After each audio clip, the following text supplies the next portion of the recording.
નમસ્કાર મિત્રો. હું ગામિત અક્ષય ગામિત એગ્રો દ્વારા આપનું સ્વાગત કરું છું. આજે આપણે થોડુંક ચર્ચા કરીશું ખેતીમાં કે પછી કોઈ પણ વિષયમાં જે આપણે કામ કરતા હોય એમાં સક્સેસ કે સફળ થવા માટે શું વસ્તુ મહત્વનું છે.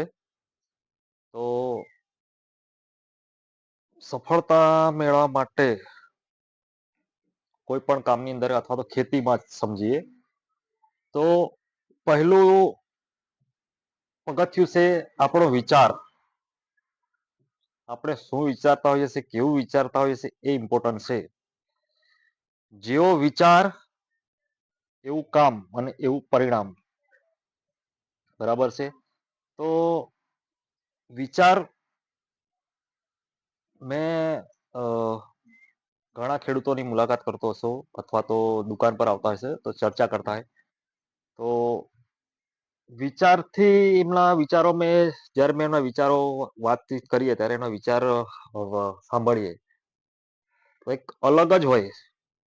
જે વિચારવું જોઈએ કે મેં ખેતી કરતો છું તો ખેતીમાં સફળતા અથવા તો સક્સેસ મેળવવા માટે મારે શું કરવું જોઈએ એ વિચાર જ નથી આવતો ખેડૂતને. બસ આવે અથવા તો દવા ફલાણું ખાતર આપ, ફલાણું બિયારણ, આ જ લોકોની મગજમાં ફિટ થઈ ગયેલું છે. તો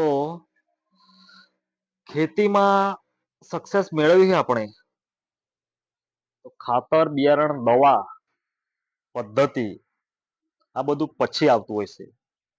પહેલું આવે કે આપણે મારી ખેતી હું સંતોષ છું અથવા તો મને નફો કેટલો થતો છે, ઓછો થતો છે, કે જેટલો જોઈએ એટલો થતો છે, કે પછી વધારે ઉત્પાદન કે વધારે નફો કમાવા માટે મારે શું કરવું જોઈએ એ વિચાર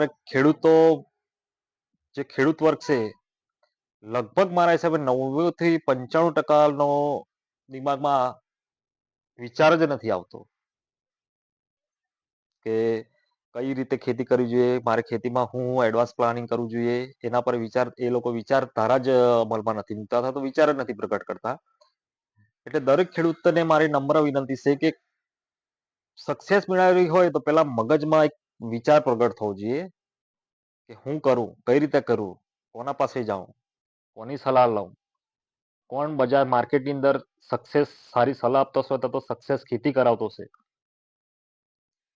એ વિચાર દરેક ખેડૂતના દિમાગમાં આવવો જોઈએ. તો જ ખેતીમાં સફળતા મળે અથવા તો કોઈ પણ બાબતમાં કોઈ પણ વિષયમાં સફળતા મેળવવી હોય તો પહેલા દિમાગમાં વિચાર પ્રગટ થવો જોઈએ. આ મારું મંતવ્ય, પર્સનલ મંતવ્ય છે.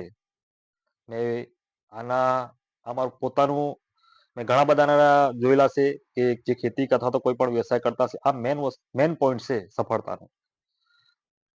તો ખેડૂત મિત્રો, દિમાગની અંદર વિચાર પ્રગટ કરો, વિચારો કઈ રીતના હું કરવું છે, મારે હું પ્લાનિંગ કરવું છે, પછી એના પાછળ તમે મહેનત કરો, આયોજન કરો. એ સક્સેસનો મંત્ર છે. જય જવાન, જય કિસાન.